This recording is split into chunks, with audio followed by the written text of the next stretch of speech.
I'm here with a man that doesn't need an introduction, but he's going to get it one anyways. The voice of Sabaton himself, Joakim Brodén, is here to talk about the tour to end all tours, the movie screening that's happening across North America, Canada, US, October 30, 31st, in a movie theater near you. How's things going?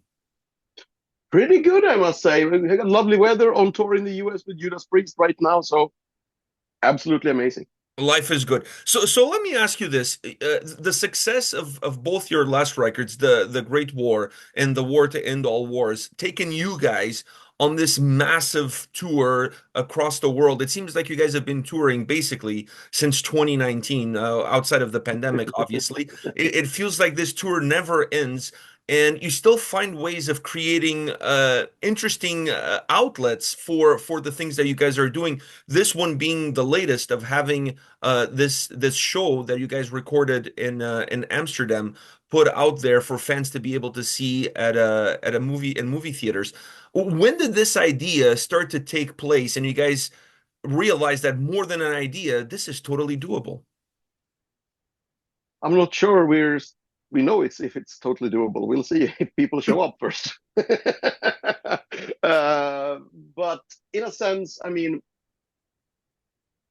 going to a concert is like a social thing. So somehow for us, it just made sense doing the cinema instead of just doing a live DVD. Nobody buys DVDs anymore or put it out for streaming, which I mean, a lot of people have a nice home setup, and maybe a few people are going to invite friends over. But it's always, more a sit down in your couch and experience it your by yourself thing. While going to a concert is a very social thing, I would say. And putting it in a movie theater, it's a better way of replicating the live feeling, I guess. So we'll see if it works out. I really hope it does. It was made with a big screen in mind, and I think it looks really good. So hopefully people will like it. What made the Amsterdam show the one that you guys decided to make it into this movie theater experience? Several reasons. One of the main ones, it's a bit later in the tour, so less chance of us fucking up. It's a big one. So we gotten used to it because there's a lot of things happening, costume changes, and it's not only us; it's actors involved as well. So we wanted to sort of have a few shows under the belt, so we made sure we get it right. And also we had the director of the video or the film, I should say. He was with us the whole tour up until that point. So it's not like a team would just come in and film and see what we got, and then he made sure he had the shots what he wanted to see because he would be there for the first, I don't know how many, 10 15 shows we did before that. And then they do that, that's cool. I want that. And then he let us know, like what you did there during that song, you gotta start doing that in the show every night though. So I can capture that in Amsterdam. So, and then finally, I mean, the Dutch are very good at English. So very internationally easy. I don't have to use a lot of local language words. We are Our set list isn't going to be highly localized. Some countries, I mean, no matter if you play in Finland or Sweden or Poland, there's going to be a lot of songs that are highly relevant in these countries, but maybe not everywhere. So that's a good thing. And the arena, it's a modern arena. It has all the possibilities to mount frames, cameras. Uh, they're also sort of shielded, so you can put up a Wi-Fi for camera control and stuff. So yeah, it's basically chosen for its practicality. I'm not going to lie to you. I was a little bit surprised that it wasn't in Sweden, but now, based on what you just said, I think you guys wanted to go a little bit more with an international flavor, considering that this is Yeah, going to be consumed by people all over the world. exactly. And I mean, in Sweden, I couldn't go on stage in Sweden and speak English between songs. And it would be weird for everyone else. What's this guy talking about? Because we recorded the Globe Arena thing as well, 15,000 people in Stockholm. But then, yeah, it will be understood by the Swedes, the Danish, and the Norwegians, and that's it. It limits things a little bit. When I was watching the trailer, I got the impression that this is more than just a concert. There is a little bit of storytelling and you guys maybe removing some of the veil and showcasing a little bit more about the things that the band goes through, even leading up to hitting the stage. How much can you share about what the overall experience is going to be?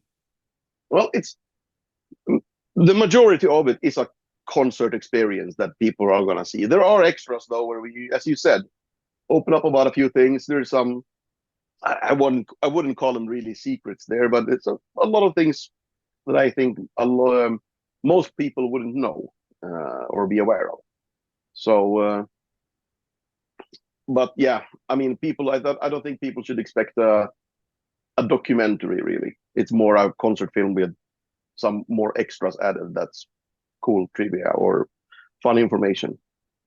When you guys were putting this together, did you think of the fan base, or did you also think about maybe somebody who's going to be dragged into the show and maybe ends up becoming a fan down the road? So, did you try to appeal to both sides of that spectrum?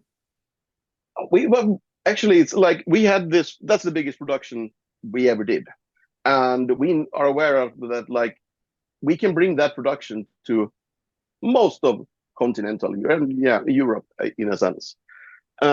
But we can't bring that production to the United States. We cannot bring it to Australia because we're simply not large enough to put on those kinds of shows over here.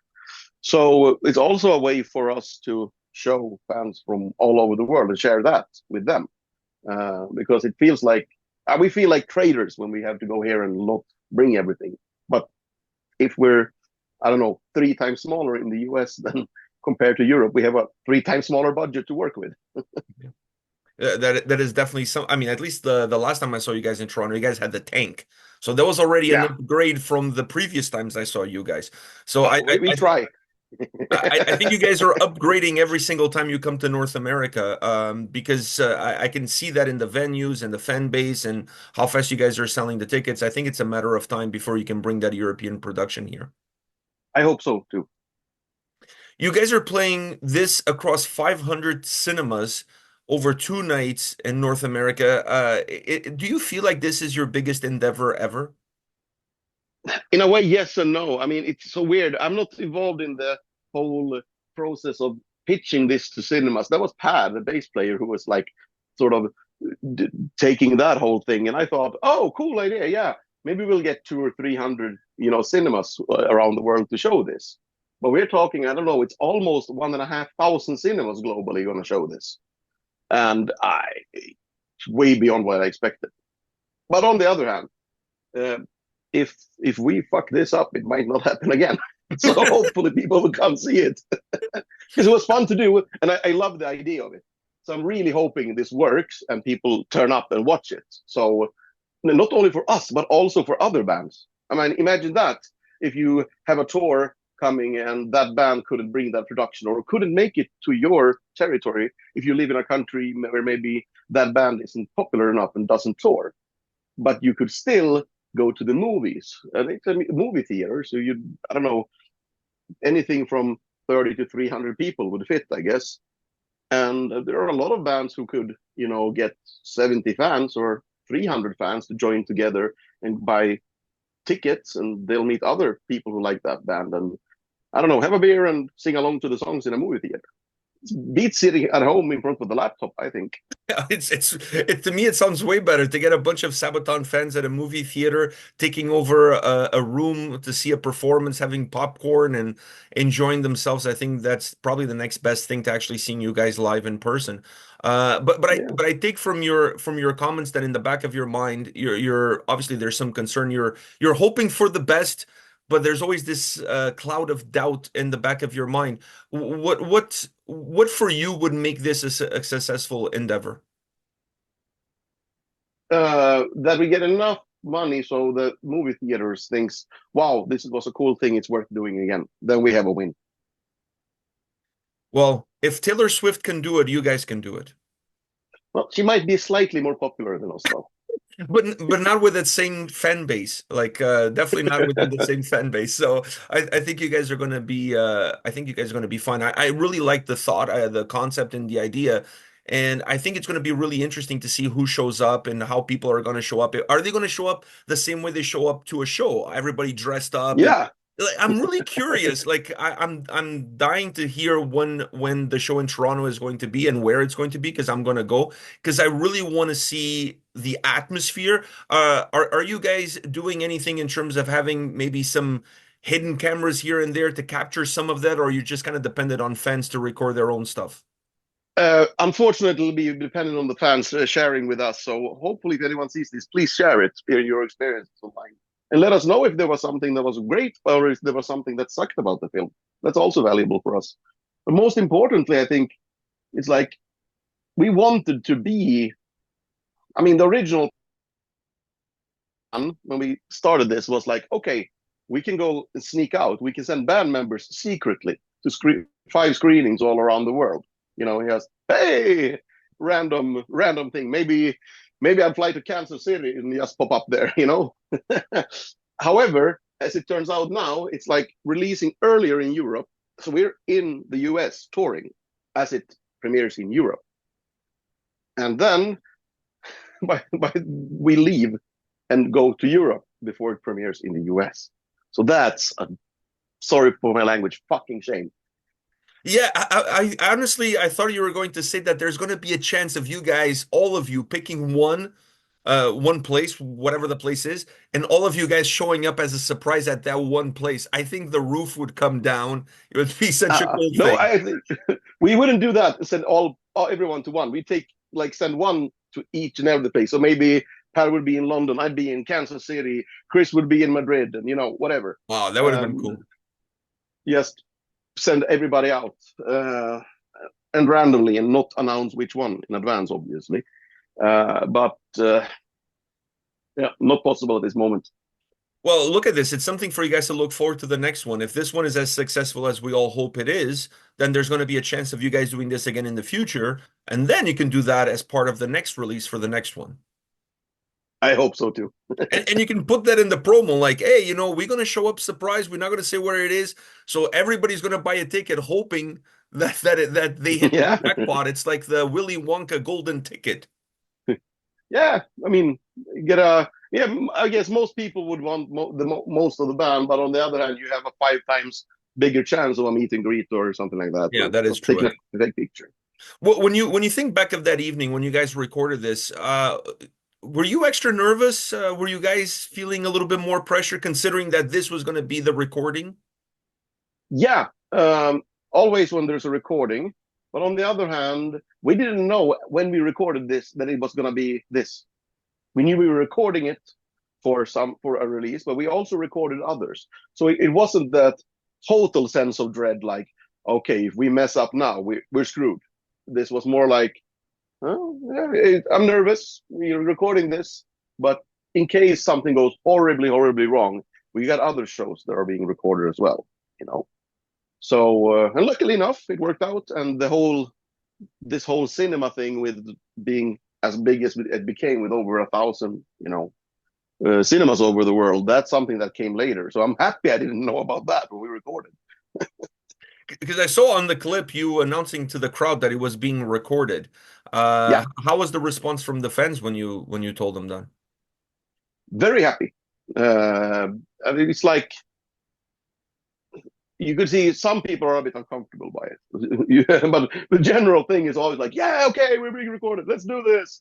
And you'll see some people like, shit, I'm in the first row. Yes, take a step back and disappear, which I feel sorry for them. They've been standing in line to be, for a long time to be able to make it first in line, and then they don't like to be. Some people just don't like to be on camera. I totally respect that, but to see those poor people like, okay, bye bye. It's like that Homer Simpson meme where he disappears into the green bushes. Exactly. That's Yes. that's the image that I had in my mind. Somebody in the front with a Sabaton shirt disappearing into a sea of Sabaton shirts. Yeah. That's kind of how I picture. One thing that surprised me when I was reading about this release is that it is one show in that one evening in Amsterdam. Originally, I thought you guys were going to take bits and pieces from different performances throughout, and then kind of putting it all together in the same linear prospect of a set list, and kind of creating a whole new experience, but with bits and pieces. Was that even a consideration at any point?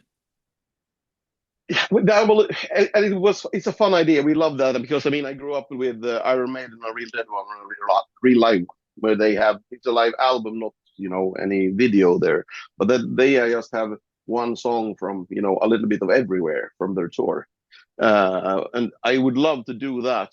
But the thing is, it's like, are we going to disqualify some nations then because of the venue? Because the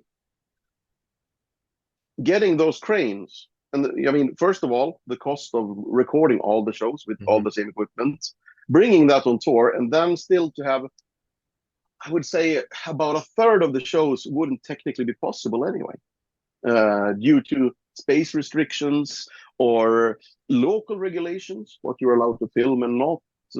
Are you allowed to use drones or camera arm over the crowd? All of these things, these rules are different in every country. So it'd be a nightmare to try to record everything, and still we wouldn't be able to get all of them.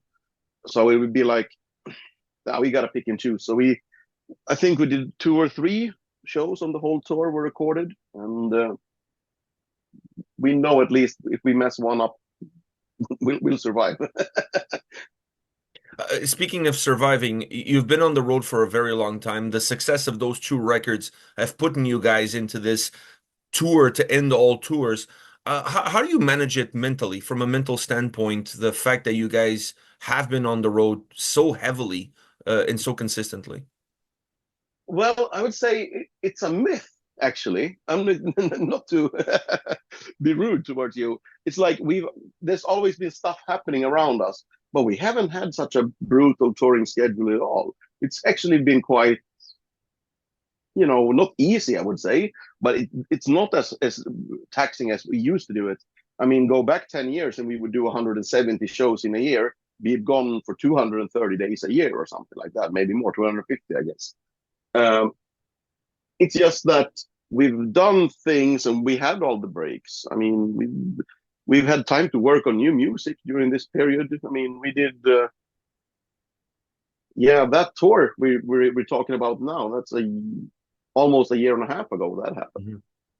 And after that, we've done a Sabaton cruise. We did first part of the Judas Priest tour. We're now doing the second part of the Judas Priest tour. So we have been doing things, absolutely. But compared to what we sort of historically are used to doing, this is by no means a holiday, but it's not taxing at all. So it's like, I don't feel I need to mentally prepare myself because, oh, we've been touring a lot. It feels like, no, we're in a good place. We get to tour because we like it, but we don't have to tour all the time to survive. So I'm not complaining a single second. And you just mentioned that it gives you time to work on new material. Do you guys have a time frame or a timeline on when you think new material will be available? Well, I don't know actually because we haven't gotten that far, but I would assume something next year, absolutely. Wow, next year would be nice. Next year would be So nice. I'm not going to we, hold you up to it, but next year would be nice. yeah, I mean, we are pretty far along. I mean, it's just a matter of timing and when we can get stuff finished. And yeah, as you said, we have been busy, but not really touring. There's been a lot of songwriting going on, and recordings are already started. There And might be funny news for Sabaton fans very soon. you guys in your news, I love when you guys tease us that there's going to be some news. Everybody gets so excited. I just fucking love it. On this show, correct me if I'm wrong, but Tommy was still with the band when you guys recorded this performance, right? Yes, So, yes, how does it feel to lose a brother in arms, but to regain an older brother in arms? yeah. That's the thing. It's like, yeah, things have changed, but they haven't. Yeah, it is sad that Tommy wanted to do other things, but in the end, I'm happy that Tommy was being so honest with us. I mean, when he came, he was really sad. He said he felt like a traitor because I love you guys and I want to do this, but there's so much with Sabaton that I can't do all of the other things I want. So we're like, dude, it's cool. You should. If we don't want anyone to be in Sabaton if they don't want to be in Sabaton, and we are not gonna, think of you as a traitor. Well, we got some tours coming up. How do we do here?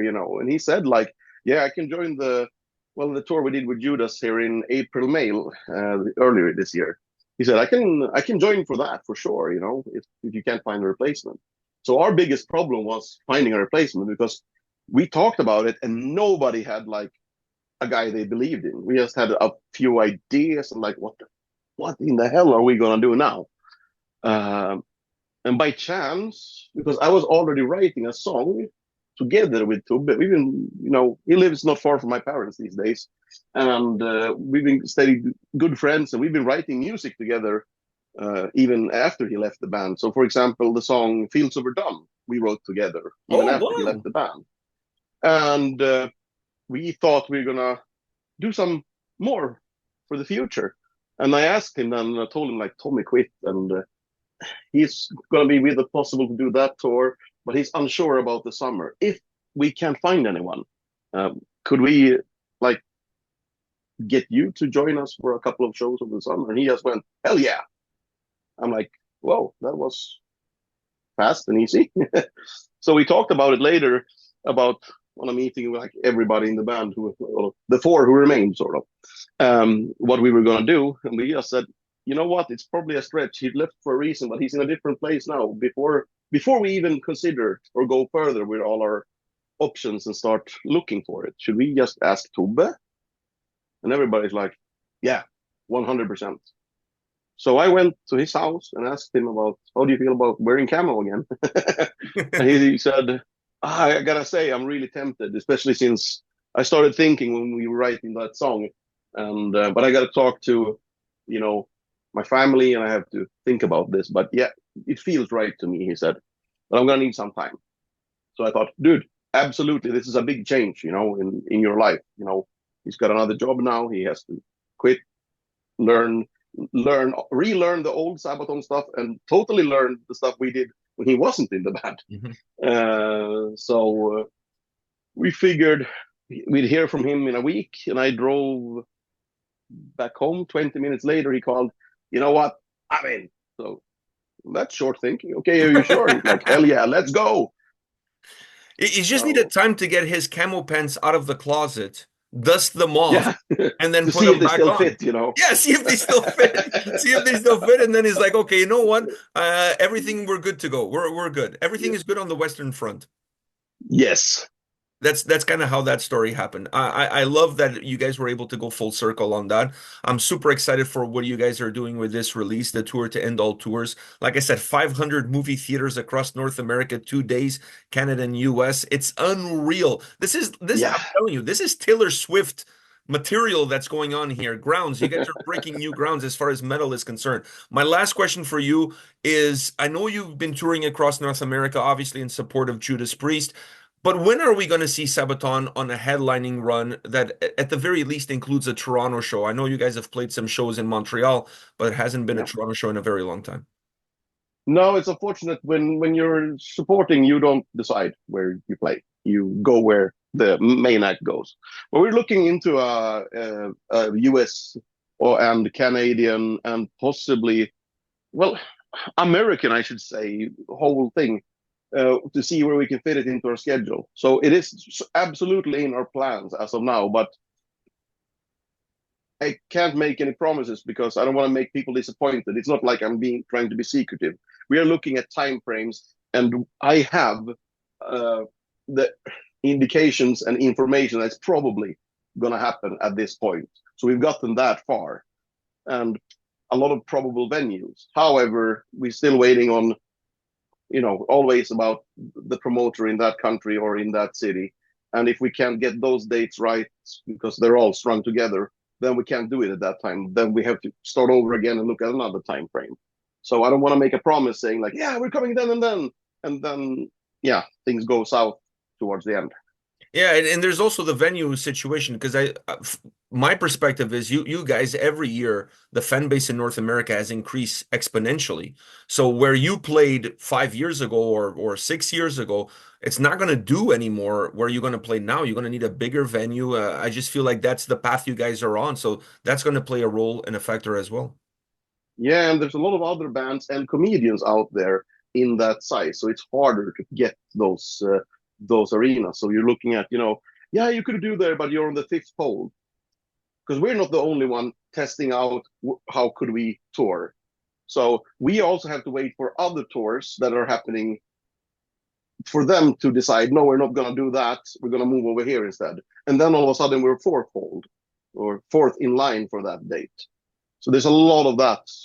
So it's not only us or the promoters or stuff like that. It's also what are other bands deciding to do. I, I I mean, just, I just, we've had shows done where we thought we're never getting that because we're like seventh in line for that date, and then all of a sudden, like, no, oh wow, they all of those other bands decided to do it at another time. We got it. Okay, then we can do the tour. wow, wow.